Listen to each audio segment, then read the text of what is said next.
Magandang hapon po, magandang araw ng linggo. At ang nakaschedule po kayo ng mga homily sa ating mga katolikong simbahan ay nakatutok sa topic na si Jesus as the Good Shepherd. Emphasizing trust, recognizing His voice amid the noise of the world and following Him through valleys of fears. So, mga key themes ngayon ay the Good Shepherd's voice, focuses on recognizing Jesus' voice, divine providence and fear, encourages trusting that God's protection is present even in dark times. So, finding true rest highlights the invitation, come to me as to labor and are overburdened. So, ito yung kanta ni, ni, sino to? Si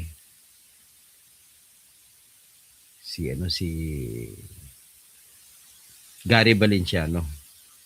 Life is not at all that bad, my friend. Yan. Pero bago tayo magpatuloy sa topic natin, mabigat mong topic natin, yung nakakalungkot po. Nakakalungkot, nakakabagdag damdamin, nakakaluwa. Actually, bago ko nilabas ito ngayon, umiyak pa ko kanina sa topic nito na i-discuss natin. At ang ating pag-usapan po, mayap agat panapon, naimbang malim, tapos sa beautiful Sunday to all. Bago ko, habang nag-iipon tayo ng audience, pakinggan, permit me to play the songs that I, yung kanta na aking ginawa, ang lyrics, pero yung musika ay galing kay J.K. Labajo. Pero magandang kombinasyon. Sana hindi magalit si J.K. Labajo.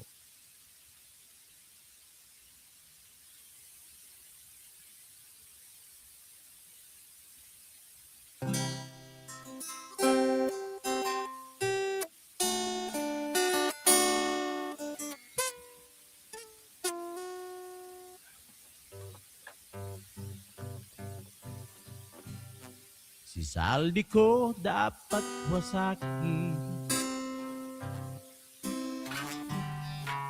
kahit na siya'y bahagi. Siya kayong igigisa,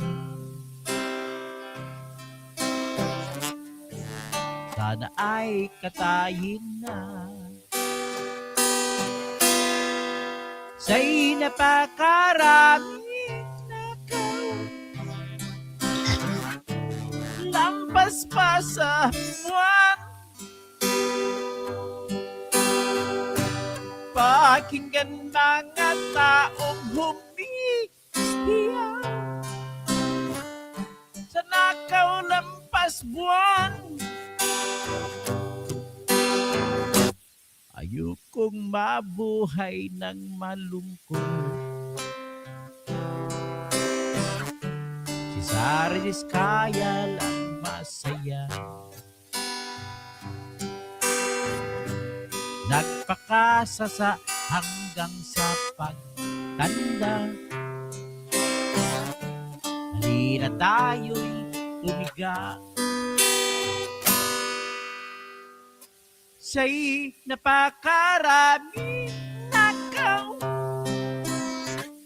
lampas pa sa buwan. Pakinggan mga taong umiiyaw sa nakaw lampas buwan.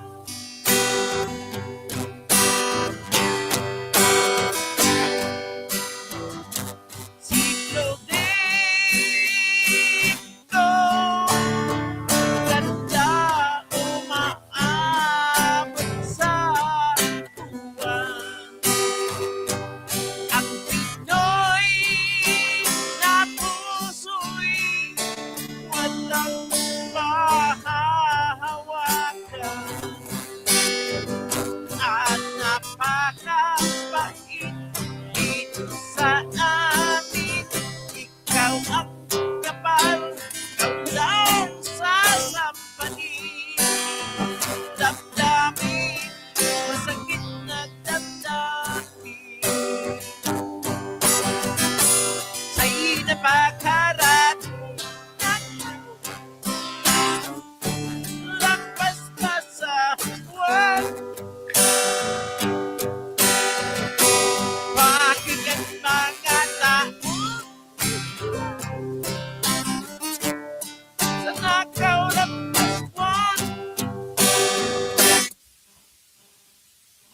Ayan ha. May isa pa kong kantang ipaparinig mo na bago ako mag-umpisa. Officer Undersecretary Claire Castro. Yan, kay attorney, ano yan, attorney Libayan. Hindi lang. Magalit sa atin si attorney Libayan. Eh, paborito ko pa naman yan. Idol ko yan. Ito naman, iparinig ko sa inyo yung isang kanta na binuo ko mismo, pati music, may tono, pati lyrics ako gumawa. Pakinggan. Para ito sa mga flood control.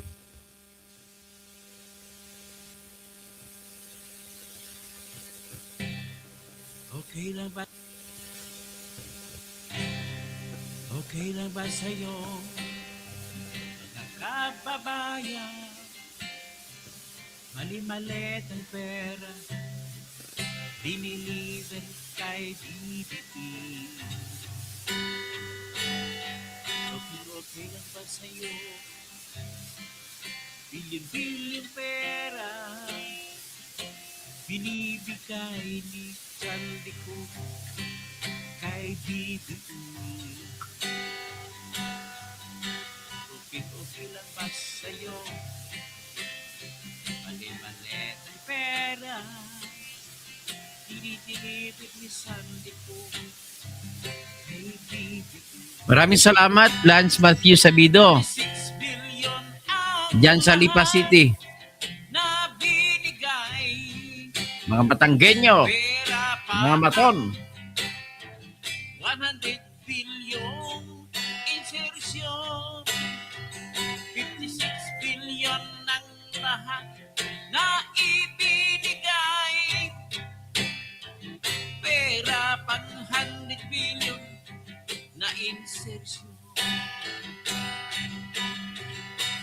Di ba sa'yo, mga kababayan ko, mali-malit ang pera, ginatid isaldi ko kay BBE. Okay lang ba sa'yo, dinilibig na pera, bilyon-bilyon. O, Tito Soriano from Davao del Norte, Santo Tomas, malapit sa Davao Penal Colony. Kabayan,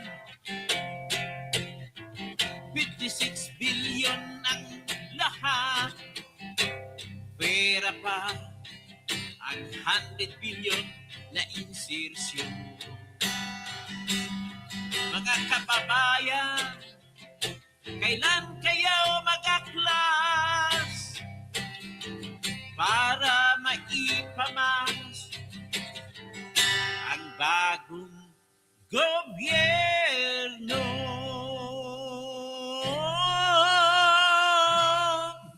Oh, maraming salamat. Sana nagalingan kayo. Okay. Ito po, malungkot po ang aking kwento ngayon. Ako, tatapatin ko kayo bago ko ilalabas ito. Nanood muna ako. Ay, umiyak ako. Ito po yung nangyari sa lalawigan ng Aklan. At ang salita po rito yung tinatawag na Akyanon o Aklan o Akyan. Dito po nagsimula yung mga festival ng mga ati-atihan festival. Tapos sumunod yung dinagyang ng Iloilo, yung sinulog ng Cebu, at marami iba hanggang Bagyo ngayon, may kani-kanyang piyesta na ngayon. Panagbenga sa Bagyo, kung ano, lahat na ng lugar kayo meron. Ay, maganda na simulan kasi unang-una na kikita ko yung mga piyesta na yan ay pagbabalik ng mga taong lumabas sa kanilang bayan at bumalik. Yan po ang mga number one tourism projects ng bawat bayan ngayon. Anyway, maraming salamat Lance Matthew Sabido for telling me that idol nyo kami ako dito sa mga Tagalipa. I hope so maraming mga Tagalipa na nanonood. Tapos si Tito Soriano, gatanaw, gikan sa Santo Tomas, Davao del Norte. Maayong hapon kanimo, Tito Soriano. Helen Bagyo, naimbag malim, kabsat mo. At sabi niya, rock and roll start. Tapos si Elma Ralios, happy blessed Sunday, Dr. Sano. So maadyong hapon sa akong mga paryente sa akong asawa diha sa Bujol. Ha? Sa asawa ni Attorney Cirilo Sabare, didya sa Tagbilaran. Tapos sa mga taga Panglao. Tapos si Helen Bagyo, no? Blessed Sunday to all, Andrigoy ko. So ngayon, ito po ang problema. Bibigyan ko muna ng konteksto bago ko i-present. Kasi mga salitang aklanon ito, medyo hindi nyo maintindihan, pero ganito po yung message nito. The shortcut of it all. May si Ryan, isang aklanon, bata pa. Meron siyang kalibin, si Cheryl Florendo. Ngayon, hindi pa sila kasal. Buntis si Cheryl. One day, ay nagreklamo si Cheryl, tinubig, lumabas ang tubig sa kanyang, alam mo na kung saan, kung mga babae kayo, alam nyo yun.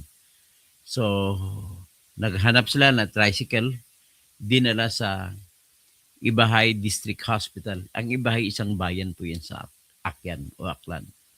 Pagkatapos ay hindi man lang nabigyan ng tamang solusyon kasi very obvious po. Kahit gustong tulungan ng mga nurses sa Ibahay District Hospital, kulang na kulang ang gamot. Duarte, yan ang katotohanan. So ngayon, ang aking iniisip lamang po, kung ganito palang problema sa mga district hospitals natin, may pinapatayo pa nga sila ng mga super clinic. So, ang hindi ko sigurado kung may mga doktor. Marami pong pinatayo sila ni Senator Bongo at sa mga kasama niya, mga kaibigan niya, actually kasama na rin dyan, mga politiko sa bakod ni Romualdez. Nagpagawa, kagaya si Manix Dalipi ng Zamboanga City na natalo lamang pagka-mayor pero dating congressman. Nagpatayo sila ng maraming super clinic. Wala namang doktor, walang nurse. Ang ibig sabihin po, kulang tayo ng doktor. Kahit sabihin natin maraming kumukuha every board examination, maraming kumukuha ng exam. Pati mga nurses natin. Pero kulang. So anyway, hindi lang yun, pati gamot po kulang. Pati equipo po, mga gaya ng ambulansya numero 1. Kasi kung may ambulansya lamang po, kung hindi man, kung kulang ang pasilidad ng isang ospital, pwedeng dalhin sa ibang ospital. Ngayon, ladies and gentlemen, dito mo po makikita na expose ang katotohanan. Ako'y naluluha ako. Kasi nanay ko namatay sa sakit. Ang mga kapatid ko, 3 kapatid ko namatay sa sakit. Pero anyway, baga 4 na nalaga sa aming pamilya. Ay ang katotohanan, kahit sa lugar ng ating bansa, mga Muslim areas, Christian areas, kahit sa mga northern areas natin, kulang. Bakit hindi naman tinututukan ng ating mga congressman yan? At saka mga senador natin. At lalo't at yung presidente natin. Yung vice-presidente, ano lang yan reserba na kung sa gulong ng sasakyan, reserba lang yan. Walang igagalaw yan. Maliban lang kung mamatay. Ang pinagdadasal lang naman lahat ng mga vice-presidente, kasama na si Sara Duterte, ay mamatay ang presidente. Totoo yan. Para maging presidente. Nakuha ko yung kay Miriam Santiago. And bago namatay si Miriam Santiago, that was one of the jokes that she uttered and made me laugh to the bank. So anyway po, ganito po nangyari. Walang pera. Walang gamot. Narinig ko yung sabi ng isang hepe, mukhang mukhang doktora. Magandang babae.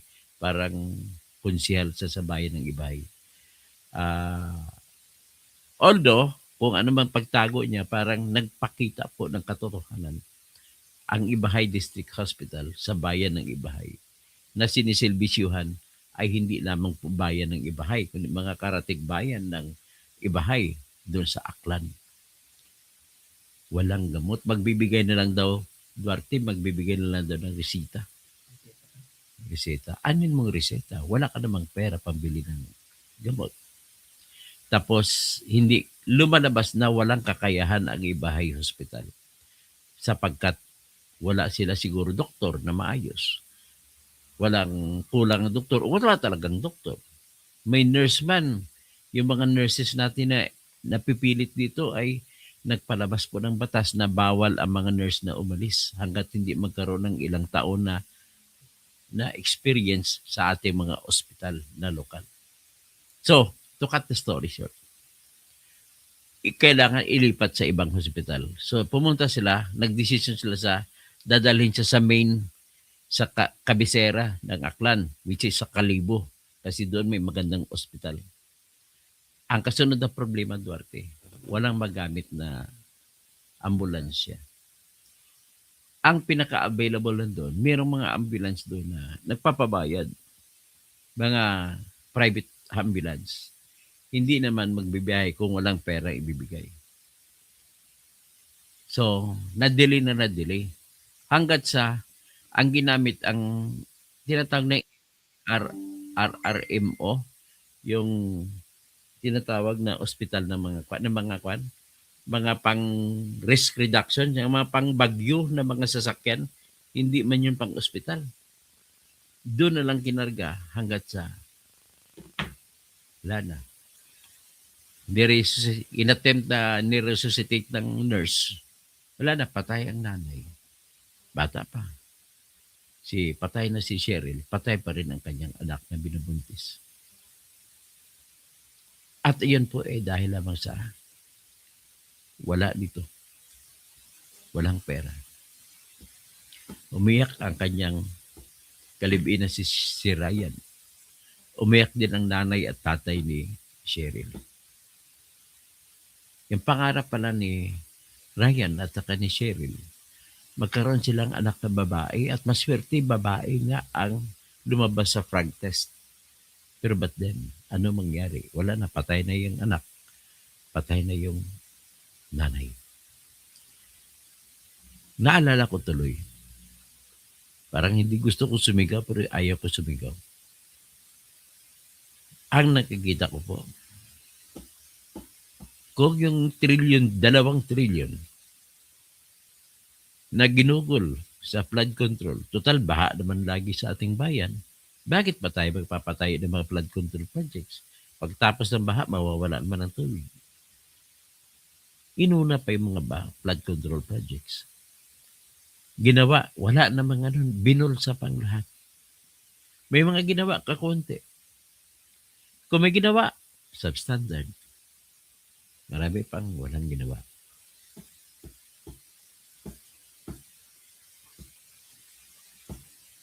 Kung ibinuhos lahat yun, yung 2 trilyon, ipinundo sa PhilHealth, aabot na ang PhilHealth, ang may kakayahan na ngayon ng PhilHealth, na tatanggapin ng lahat ng pasyente na libre, walang bayad. At mahikayat pa ang mga doktor at nurse na huwag umalis ng Pilipinas. Kasi may pundo na galing sa PhilHealth. Ang rason lang naman kung bakit umalis sa mga nurse natin. Kasama na kapatid ko. Nurse, si Yugi Marciera. Kasi walang hanap buhay ang mga nurse dito. Magpapakamatay ka kung dito ka sa Pilipinas. Magkano sweldo? 30,000. Mas mataas pa sweldo ng pulis kasi 42,000 ang sweldo ng pinaka-PO1. Mga teachers natin, baba ng sweldo. Kung bababa ba bang sweldo, pero pinakauna sana yung kalusugan. Alam niyo po, ang prinsipyo sa likod ng Universal PhilHealth, sinunod po yan sa prinsipyo sa mga healthcare systems sa Europe, sa Amerika, sa Hong Kong, sa Singapore, sa mga maunlad na bayan. Doon po, kailangan lamang punduhan ng mataas at hanggang umabot ang pundo sa mataas na kahit wala ng pundong idadagdag, Ang sarili niyang pundo tatakbo. Kikita naman sa mga investment at nakapundo nakabangko lang diyan. At kahit sino pang taong pumunta sa ospital, sagot lahat libre. Mula sa gamot, lahat po libre. Mapa-ospital ka man ng pamahalaan o pang pribado, libre lahat. Hindi mo naman pwede sabihin na pang-ospital, pang pamahalaan ka lang. Sapagkat hindi naman kaya talaga ng pamahalaan natin magpatayo ng maraming ospital. So, imbis na magpatayo ng maraming ospital, ibayad na lang sa mga pribadong ospital at namamantili mo pa yung kanilang negosyo, marami silang empleyado makukuha. Ganon sana ang kaisipan ng PhilHealth. Pero ang problema, imbes na po na igagasto sa kalusugan, hindi sana namatay itong anak ni Ryan at saka ni Sheryl kung may pundong PhilHealth. Sagot ang lahat. Tanggalin na natin ang tinatawag na napaluha ko. Tanggalin na natin ang tinatawag na MAIP. Wala nang ayuda. Kahit wala na pong ayuda, bahala ng ospital. Ang problema sa mga politiko natin, lahatin mo ng politiko natin, mapadilaw, mapakakamping, mapa-BBM, mapa-Duterte. Gusto na dadaan sa kanila ang endorso kung sino man ma-ospital sa kanilang mga distrito o kanilang mga bayan. Voters-oriented kasi. Yan ang problema sa atin. Dahil sa voters-oriented, magagaling kay mayor, kay congressman, ang endorsement para makapasok sa ospital. Kulang naman yung MAIP. Pero kung binuhos nyo lahat, sa kumpenta ko po, kailangan na po na makaipon ka ng pundo mga 4 na trilyon na hawak ng PhilHealth para hindi na manghingi pang PhilHealth ng pera mula sa pamahalaan at masasagot na ang lahat kung sino na gusto magpapa-ospital. Bakit ko nasabi yan? Kasi ganito po yan, ang sistema dyan po ay insurance system. Sa insurance system po ay pinapalagay na sa 1,000 tao, sa isang taon, ang 1,000 dyan, mabuti na may 100 ang nagkakasakit ng malubha. So kung 100, kailangan halimbawa matansya ka. Sa bawat isa may 50,000 ang gagastusin times 100. So 100 sa na 50,000. So that is 50,000 plus dalawang 0, 5 million. So 5 million ang gagastusin mo sa may 1,000 tao sa buong Pilipinas. Kung may 10 million tayo, times 10. Sabihin natin 5 billion. Sabihin na natin aabot ng 100 billion kada taon na magagastos sa mga pasyente na libre. Lahat-lahat. Mayaman man, mahirap. Dapat wala ng distinction. Kung doon binuhos ang trilyon, sapat na sapat po ang trilyon natin na sumagot sa lahat ng pangangailangan ng ospital. Mapa-opera ka man, kahit 3 milyon man gagastusin sa operasyon mo, hindi. Mapapa-opera po ang lahat. Pero sa ngayon, naiyak na lang. Pakinggan niyo po yung tatay. I'll try my best na ma-translate ko. Kasi although ang nanay ko ay Karaya, ay medyo mahirap din itong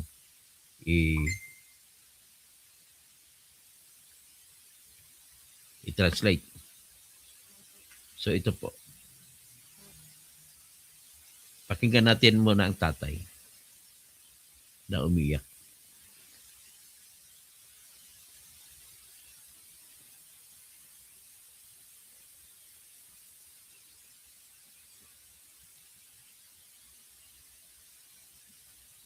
Sugod bagay, tapos nadunga pa sinagana pa. Tingangap at siya na gusto gina maka bayi kami ay para may timbang ko lumaw sa sugod bagay. Tapos nadunga pa sinagana pa. Mga ka-K5 mga ibahan naton makaron si Sir Ryan Silva rong daya karon nga asawa no ni Ma'am Cheryl Florendo tag daya karon nga nagtaliwan sa pihakang kabuhi Nandito bago ngayon na nga ni sa nagtaliwan, daya karon nga umalis, namatay. pagka komplikado itana karon nga Namatay daw siya sa komplikasyon. record niya pag nabdos while ginatransport Nabdos ng buntis. imo sa record ni ospital sa Banwat Kalibo nga kung sa siin nga ni gimbalibaran imaw ra nga i-admit sa Ibahay district. So sinabi ginabalibaran nga i-admit sa Ibahay Hospital, tinanggihan na i-admit sa Ibahay Hospital. Yun po nangyari. Sir, nagpagawa it daya karon nga statement to aton nga Ibahay District Hospital nga Sabi niya palabas ng statement ng Ibahay may Hospital. mga komplikasyon sa pagnabdos it daya karon nga imo nga asawa. Ano ra Sa ato dahil tungkol sa sa komplikasyon na kung saan nagtulak sa kamatayan ng kanyang buntis na asawa. Ang buntis nabdos. gin-explica nanda kinyo sa sir nga doyon do ano gali do case gali ni Ma'am Cheryl nga ra prior sa datong natabo nga pagbalibad nanda kinyo it daya karon nga pa-admit una kung nasambitan So inexplain daw ba sa inyo kung anong dahilan kung bakit na tinanggihan ng ospital ng Ibahay District Hospital ang kanyang asawa? nga pasyente sir. Una-una bitaw sir nagambang ang asawa nga nagpukaw mo kakod nga sakit jud ako no ng tiyan. So ngayon, sabi niya, tulog siya, ginising ng kanyang asawa at sinabihan siya na sakit ang tiyan. Ay pagam amba na ko na palin taon sa ospital nung kana. Siya papadala sa ospital. Ay hindi man ay mahimo sa ni mako pukawa lang man So, sabi niya, mahimos ay maghanda muna. Gayak. si nanay to nakakot. Tapos timpukaw na ko si nanay nag-agtomiya amba na kay nanay So napatulong siya sa nanay nila. pag-abot ni nanay ano man natin nang dagon man na sa ospital. So nagdumating nanay nila, ano ba yan? Dadalhin sa ospital? Oo mananay ay tawag lang man na tricycle to. So mama, magtawag ka ng tricycle. Tapos nagtawag Siguro maraming paggawa na lang tayo ng mini ambulance na para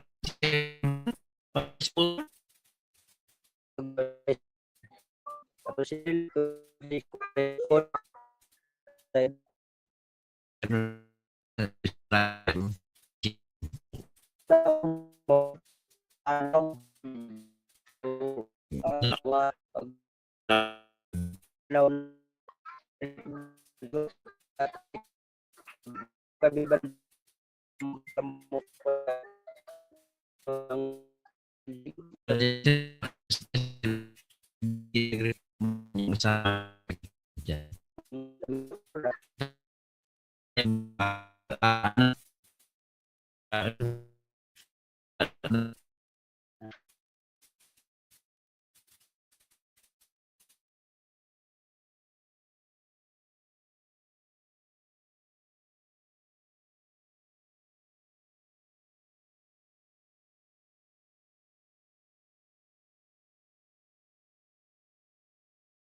So dahil lang na ano tayo, na humina internet.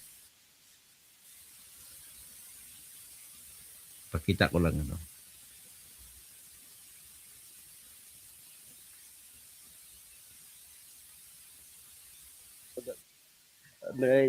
nagreklamo para driver nga nadasikon mo sa man nakitat gasolina. Oh, nagreklamo pang driver kasi mahal ang gasolina. Naubusan na ng gasolina. Kakaawa talaga. Idadalhin na sa ospital tapos ang motor wala pang gasolina, naubusan. Kaya man ako ibutawla sa reserve, duhay laman na. Wala na daw, reserve na lang daw, konti na tira. Para makingabot. Ay nakaingabot man kami Hindi na sila makaabot ng ospital. dito sa ospital. Pero pinilit nila, nakaabot din ng ospital. Anang sabat sa ay Pag-abot niya dito sa ospital, andagin takdanit pampers ang So, pagdating sa ospital, nilagyan ng pampers ang asawa niya. asawa, ang butat dextrose, aron na lang. Tapos pagka iyagod sa dalag tinubang kamon, wa na pagkuan ang asawa to sa pakka. So, hindi na pinansin ng asawa niya matapos nilagyan ng pampers. Wala, hindi pinansin. Hindi, wala gin sapak. Wala gin sapak. Tapos pagka sinanay ito na yun nagtubang ito. Nanay nila ang humarap doon sa ospital. Tapos ito na ako sa bangko. Wa pa ko sayod kung ano andang ginasugat-sugat o ginapamantaw ko mula sanda. Nakatingin na daw nanay niya, hindi naman intindihan kung anong sinusulat-sulat. Wala nakasayod kung sinusulat. Pero ang mata ito ta sa ang asawa gamantaw ako. Pero anda daw pagbantaw ng ginanay, tawag mo na ako kung ano. Tapos pag tawag na ako, tanawaan ko bill nga to nga 2,205. Magbira mo, Duarte. Ang bill na 2,205 lang, hindi kaya bayaran. Ay, nako. Nga i-transfer ko no ito sa Kalibo ay Tapos siya pa-transfer doon sa Kalibo, wa ko no na tiyak yan. hospital. Pero wala sasakyan. Ay nagabawat ako niya. May ambulansya. Ay kailangan yung magbayad ko sa ambulansya. Sabi, tapos tinumay siya ng ang district hospital na may ambulansya, pero kawawa, magbabayad ba daw sila ng, ng ambulansya? Ay ba na nagwasab kwarta? Dapat ginagtaw ano pang kwarta to nga tawagan nyo no nag-number ito nga matawag ito sa rescue ano. So binigyan sila ng number, nagtawag na lang ng rescue. So rescue, yun yung siguro ng pang-rescue na sasakyan ng ginamit na ambulansya na hindi naman nakadesign sa ambulansya. So ginamit siya pang ambulansya. Istorya kami. Ang banal sir. Ya ilagay ko ang kwano. Ang medyo sakyan ay para maka ato na asawa sa Kalibo. Mana sir, ayar si benar Na dapat sila bayad, wala silang pambayad. sir, nabraw sa ibahay. Kailangan man na sir ay manayot ng krudo, mga 500. Naghanap wala pang krudo. Kasi sobrang mahal kasi ang krudo. Ay, nako. Ay. Mahal nga eh. 200 halos ang litro. Ay, nako. Kakasar. Mga dahil, sige na yay. Agod taw ang lagi pag-abot May tutulong sana sa kanila. Wala namang krudo. mo. Na ka na. Tapos anda yung dayugin karga si Cyril sa anda nga rescue ko to. Sumakay. So, kinarga hindi ambulansya, kundi rescue na vehicle. Ay, nako. Doon kami. Pagsakay na dahil bilog malaga, bakla ito nagsunod. Ito pibaw siya ng uho ni Cyril. Tapos ito pa kami sa kwan. Napapugngan pa na nga. Pakayon si Cyril. Gusto na patagidlot. Gila. So, pinapatagilid yung asawa niya.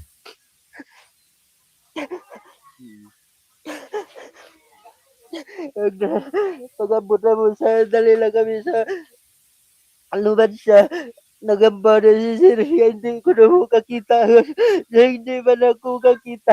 Nagreklamo na asawa niya sa panahon, sa oras na yun na naghirap, nag-struggle, hindi na daw siya makakakita.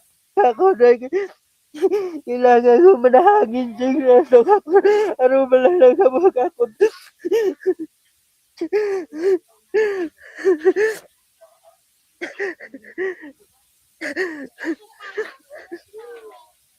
Yeah.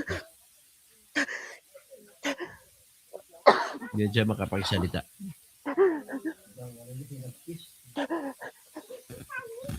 Huwag gin-explicar kinyo sir nga dayang komplikado tagidro like example abi mabudlay nga huwag gin-explicar ito ospital nga mabudlay nga hindi namon pag-i-admit niya sa amon karon nga ospital bangod nga So, tinanong ng reporter kung in-explain ba sa kanila kung bakit mabudlay o mahirap magpa-admit sa kanilang ospital sa Ibahay. pro kaso ipag buntis iti mo karon nga misis ay maselan. So dahil buntis daw misis, masilan. Utang ka ako dyan, sinanay yung tanang istorya ka na ito. Tako na, tako na, tubang ganda. Ano ro last nga hambal kimo iti imong asawa sir bago ka mo nakaabot dito sa right? So anong last nga hambal sa imong asawa? Ano ro last na hambal? Anong huling salita sa ng inyong asawa bago siya namatay? Pinagambang ni mga ako dyan na no. Huwag mo naman natagin dyan. Nanunungo mo naman ang matawa dyan. Ngayon manatagin dyan. Nagako. Ano wala. Tapos bumantaw na mo. Gakup-kup mo yan sa liyo ko. Ah, Tagbaga. niyayakap siya ng misis niya habang sa salita. Ng huling salita. Pag-uslog ko na ng 5. Pag-uslog ng 5. Dali na ako batang. Kaya na nag-isira. Tumago na ganun ginawa. Kinikwento yung naghabol ng hininga yung asawa niya. Mamamatay na lang, niyayakap siya ng kanyang asawa. At habang sinasabi ang huling salita.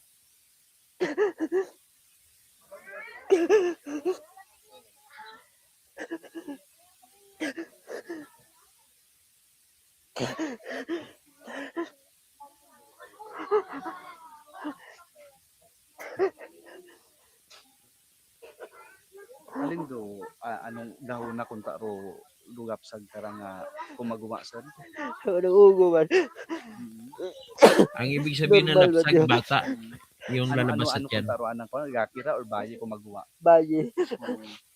Bayi. Ano ba Pangpilang na- unga ninyo kunta ra sir? Babae ang Pag anak niya. limbangan din nun. Puro gaki. Ang apat yun ay gusto gina na maka bayi kami ay para may timbang ko no sa sugod bagay. Tapos nadunga pa nilagana pa.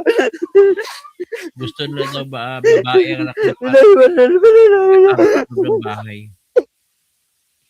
Ayan, naiyak naman tuloy ako. So, ang sinabi ni Kwan dito,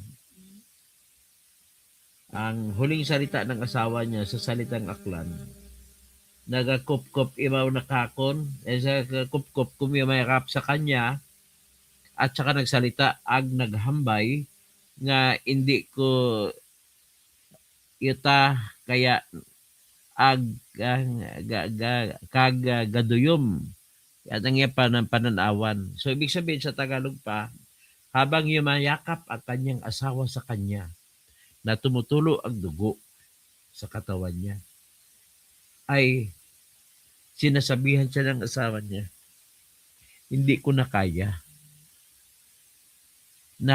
Nagaduyom, naninilim ang aking paningin. Yun ang sinabing huling salita ng kanyang asawa.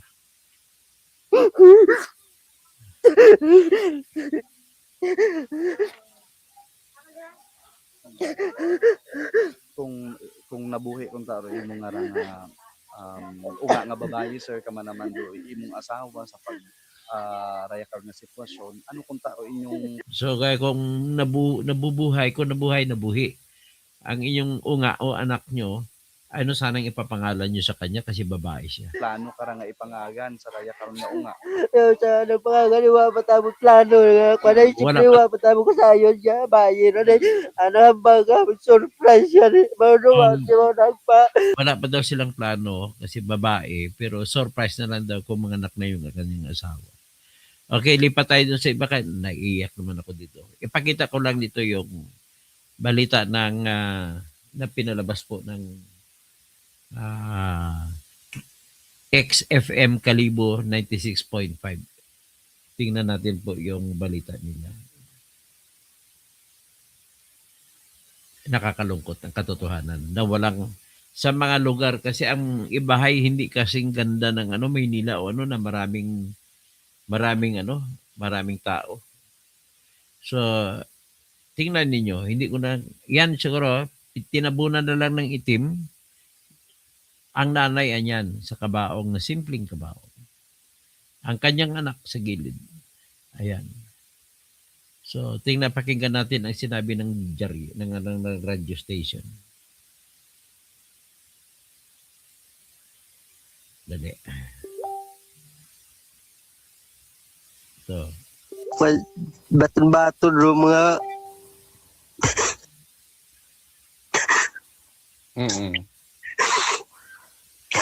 Una tabi gihapon nagakuan tagyapon nagasink in tagyapon sing isip ro natabo nga ray. Si Mrs. mo nga ra pilaw na edad na? 38. 38. Pangpilaw ninyong unga raya nga ra nga namatay man nga ginanabdos na. 13. Ang lima na puro laki gani ako gay gusto ginana magusuit bayi. Agbayit aro unga nga ra ro gapsag. Bayi ro. Ay sus. So, mga lalaki daw unang anak nila, ngayong babae, gusto na magkaroon ng babae. Dato, Bayi tapos hindi nagapan na. oo. Sa apat na nga pag-unga ko una nga to. Okay tawat at nakita nga problema. Ibig sabihin sa apat na pag-unga, ibig sabihin pagpanganak, wala namang problema noon na una. Ito na problema. Pero nakita mo, 38 ang edad ng asawa. Mahal na ba? Ano na rin, matanda na rin, no? Dito pa, iba pa.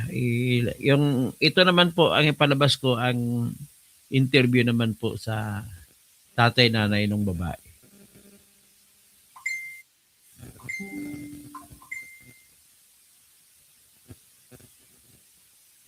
Yan.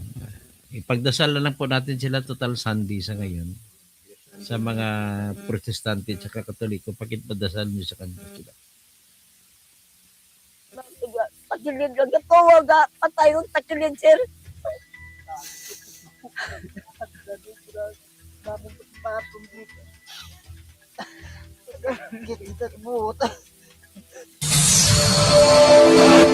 Labis na hinagpis ang nararamdaman ngayon ng pamilya Florendo matapos mawalay ang kanilang anak na apo ng tanggihan na mai-admit sa Ibahay District Hospital. Ayon sa asawa ng biktima, pangarap umano nilang magkaroon ng babaeng anak upang sana ay magkaroon ng katuwang sa kanilang gawaing bahay. Ngunit hindi na iyon matutupad pa matapos parehong pumanaw ang mag-ina. Ang sana'y welcome to the world, little one, napalitan ng fly high, rest in eternal peace matapos mamatay ang mag-inang si Cheryl Florendo at ang sanggol sa sinapupunan nito na ipapanganak pa lamang sana. Ito ay matapos umanong tanggihan silang mai-admit sa Ibahay District Hospital dahil sa kulang daw ang kanilang laboratory at ultrasound. Ang superpower sa Mighty C, Lakastensya, Matalinaw, Mighty C. Sa kabila ng nakakaranas na ito ng sinyalis ng pag-labor at lalabas na ang sanggol. Naglabas na opisyal na pahayag ang pamunuan ng Ibahay District Hospital at ipinaliwanag na ang sanhi ng pagkamatay ni Florendo ay amniotic fluid embolism, isang bihira at biglaang komplikasyon sa pagbubuntis. Pinuntahan namin ang pamilya Florendo kung saan nakaburol ang mag-ina sa Sitio Talisay, Barangay Aquino, Ibahay, Aklan upang kunan ng reaksyon ukol dito. Ayon sa pamilya, nataliwas daw ang pahayag ng ospital sa totoong nangyari noong Abril 20 dahil sa hindi sa kanila ipiniliwanag na may ganoon na palang komplikasyon o maselan ang pagbubuntis ng biktima. Dagdag pa na kung alam ng ospital ang sitwasyon ni Cheryl, ay bakit hindi agad sinabing kailangan i-refer sa bayan ng Kalibo kung saan nang humingi sila ng tulong upang matransport ito, ay sisingilin muna sila ng pambayad sa ambulansya. Aron lang asir anang hambal, pero wat mo maghambal nga inunga ay delikado mag-unga iya dahil nga itugit mo sa Kalibo. Tug magali nanda sir nga makaron lang sitwasyon sa akon unga dapat gindali nanda aman ginuna pa nanda sir diling namon niya ko wa pa kami nagpanak wa pa nako masikaso to nga matani mo ng pagtinir ito nga pag nagapangayo kami sa gakyan niya ambulansya sukton anay kami bago magpanaw. Samantala nitong hapon ng Webes, nagsagawa ng press con sa Sangguniang Panlalawigan Conference Room tungkol sa maternal and fetal death case at ipinaliwanag ni Dr. Mary Jean Hilito, Chief ng Ibahay District Hospital, na standard procedure sa ospital na kung gumagamit ng medical supplies ay inilalagay sa bilig at ipepresenta sa pasyente o sa pamilya. Iginiit din ni Hilito na kung walang perang pambayad ang pasyente ay hindi naman nila pinipilit at pinapapirma lamang ng promissory at pinapabalik kung kailan ito maaring magbayad. In-review ko, nagpa-meeting ako, handa para masayran kung may katulangan ba kami. Standard procedure po sa among hospital na syempre naging gamit kita ng mga medical supply. So, inabiling kita ron. Standard procedure po yan. Ang billing, pinapresenta sa pasyente o sa anang pamilya. Hindi pa rin matanggap ng mga magulang ni Cheryl ang sinapit ng kanilang anak at sana'y babaeng apo at dadalhin umano nila ang sakit hanggat sila'y nabubuhay. Kung gibugigan lang gid siguro mananay tugod ang tiyan kadto nag-unga gid mata to sir galing anat agin pataksulan at tinakdan anang day pabir siya lagi pagaling paano pagaling tawo ka nagatakilid may gaunga may adjani pa pinatuwad pananatuway tatawo pa siguro unga kaya to na sir pagkilid pag-abot at anay wautan na pagkilid lang gatuwag patay yung takilid sir. Namin batong dito. Kita mo. Ay, lami unang awas Taon itong na ay. gapon ang bukod Ang siko ng ungaro at sakit o. Full pila na ng kabuto.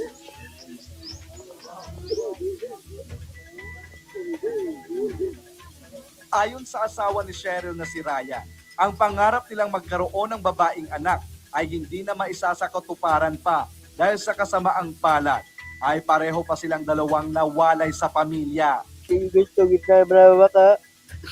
Bayi ka ay. Para may timbang ko naman sa sugod bagay. Tapos nadunga pa nilaganap pa. Nilaiwanan pa nila.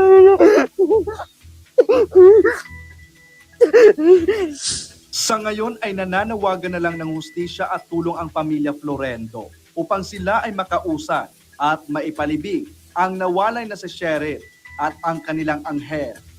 Nagbabalita mula sa kampiyon na istasyon. Ako, Wala pa sila pang panlibing pala. Yun pa problema na, palibing. si K5 Sando Salazar, K5 News FM. Ayan i-plus ko lang, tawagan na si Andrea Jan Mangilog. Diyan lang ipadala ng tulong ninyo, 0951-294-4626. Siguro sa tingin ko, GCash, may tutulong nyo. Siguro makaipon na sila mga 30,000, okay na yan. Tapos tinatawagan ko po si Gobernador Miraflores, Joven Miraflores. Ano bang klaseng gobernador ka? Ganito nangyari sa bayan mo dyan sa Aklan. Saka si Congressman Harisco, ikaw yabang mo, puro flood control ang nasa isip mo. Hindi po, taka. Oh. Nga, po sa Tagalog pa, mga punyeta kayo. Ba't nangyayari yan dyan? Alam mo, taga-riyan din si Jaime Cardinal Sin sa bayan ng Washington. Diyan din maraming mga nanggaling dyan na sikat sa Aklan. Pero ganun pa rin ang problema. Hindi natin alam kung bakit ganun. May politika ba dito?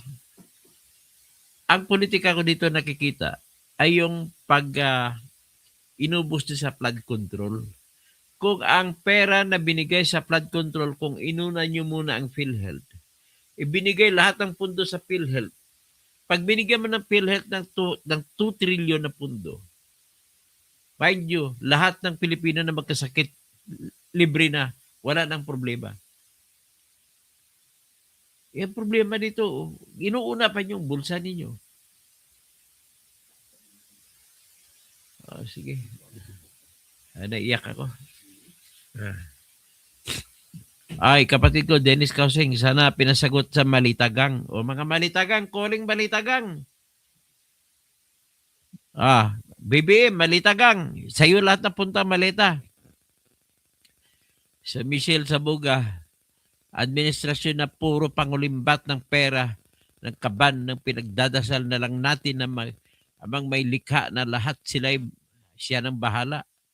Si Darlene Narvino, kasi lahat nasa pwesto buhaya. Ayan ang problema. Si Romel Bingson na imbang kabalim. Charlie Whiskey, ano nangyari? Ito, nangyari, namatay na. Yan, kung may puso ako, magpapajikas ako dyan kahit 200 o 300 kay Andre Jan Mangilog La Corte para itulong sa pampalibing. Ang grabe, sabi ni Adelina Calambro, ang grabe administrasyon ni Bangag na lang walang pera sa ospital, malaki ang walang malasakit sa kapwa.